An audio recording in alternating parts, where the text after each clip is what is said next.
Overhead લાઇનમાં ફોલ્ટના પ્રકારો જણાવો. જે ખામીની અંદરમાં એટલે કે જે પ્રકારના ફોલ્ટમાં ફક્ત એક ફેઝ કંડક્ટર અને ગ્રાઉન્ડનો સમાવેશ થતો હોય તેને ગ્રાઉન્ડ ફોલ્ટ કહેવામાં આવે છે. બે અથવા વધુ ફેઝ કંડક્ટર ગ્રાઉન્ડ અથવા ગ્રાઉન્ડ વગર જો ફોલ્ટ થતા હોય તો તેને ફેઝ ફોલ્ટ કહેવામાં આવે છે.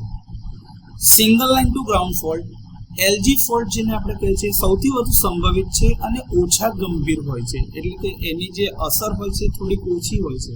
જ્યારે ત્રણેય લાઇન વચ્ચે એક સાથે જો ડેડ શોર્ટ સર્કિટ થાય તો એના કારણે જે ફોલ્ટ થાય છે તેને થ્રી ફેઝ ફોલ્ટ તરીકે ઓળખવામાં આવે છે અને એ સૌથી ઓછા સંભવિત અને સૌથી વધારે ગંભીર હોય છે.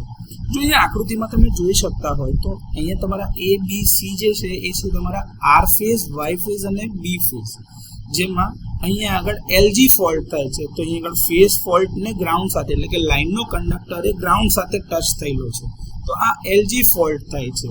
આવી જ રીતે આર ફેઝ થી ગ્રાઉન્ડ થઈ શકે, વાય ફેઝ થી ગ્રાઉન્ડ થઈ શકે, બી ફેઝ થી ગ્રાઉન્ડ થઈ શકતા હોય તો આ તમારા એલજી ફોલ્ટ છે અને એની સંભાવના ખૂબ જ વધારે છે. ઓવરઓલ ટોટલ જે ફોલ્ટ થાય છે તેમાં લગભગ 85% ફોલ્ટ સિસ્ટમમાં આ પ્રકારના થતા હોય છે. બીજા પ્રકારના ફોલ્ટ જે વાત કરી છે લાઇન ટુ લાઇન ફોલ્ટ છે, જેમાં તમારો આર ફેઝ, વાય ફેઝ ને બી ફેઝ કંડક્ટર છે તો વાય અને બી ફેઝ ની વચ્ચે તમારા ફોલ્ટ રેઝિસ્ટન્સ અહીંયા આગળ બતાવેલા છે અને આ લાઇન ટુ લાઇન ફોલ્ટ થયેલો છે.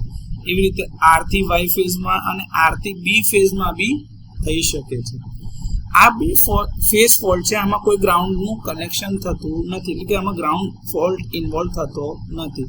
જ્યારે અહીંયા આગળ તમે જોજો તો આ બે ફેઝ કંડક્ટર છે અને એની સાથે ગ્રાઉન્ડ કંડક્ટર જે છે એ ઇન્વોલ્વ થાય છે તો આ તમારા double line to ground fault કહેવાય, એલએલજી ફોલ્ટ.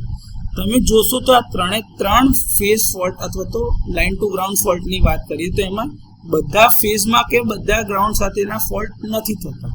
તો જોવા જાવ તો અહીંયા આગળ તમારા આ બે ફેઝ હેલ્ધી છે, અહીંયા તમારો આ ફેઝ હેલ્ધી છે, એવી રીતે અહીંયા તમારો આ ફેઝ હેલ્ધી છે તો ફોલ્ટની અસર અહીંયા જોવા જઈએ તો ખાલી આ જ ફોલ્ટ ફેઝમાં થાય છે, અહીંયા આ બંનેમાં થાય છે, અહીંયા આ બંનેની ગ્રાઉન્ડ સાથે થાય છે.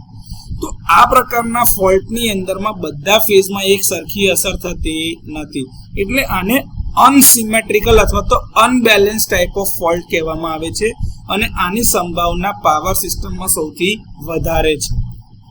જ્યારે અહીંયા તમે જોશો તો આમાં તમારા ત્રણ લાઇનની અંદરમાં ફોલ્ટ થાય છે તો આને ટ્રિપલ એલ ફોલ્ટ કહેવાય છે અને એને જો ગ્રાઉન્ડ સાથે ઇન્વોલ્વમેન્ટ થાય તો આને ટ્રિપલ એલ જી ફોલ્ટ કહેવામાં આવે છે. આ પ્રકારના ફોલ્ટ સૌથી ઓછી શક્યતાઓ અથવા તો સંભાવનાઓ ખૂબ જ ઓછી છે, પરંતુ એનું ફોલ્ટનું મેગ્નિટ્યુડ ખૂબ જ ઊંચું હોય છે. તો જ્યારે બી ટ્રાન્સમિશન લાઇનની ડિઝાઇન કરવામાં આવે ત્યારે આ પ્રકારના ફેઝ ફોલ્ટ જે છે એના મૂલ્યને ધ્યાનમાં લઈને લાઇનના ઇન્સ્યુલેશનની ડિઝાઇન કરવામાં આવતી હોય છે. આને સિવાય બ્રોકન કંડક્ટર એટલે કે કંડક્ટર તૂટી ગયો હોય પણ એ ગ્રાઉન્ડને ના ટચ થતો હોય તો એ બી તમારો બ્રોકન કંડક્ટર ટાઈપનો ફોલ્ટ ટ્રાન્સમિશન લાઇનમાં થઈ શકે છે.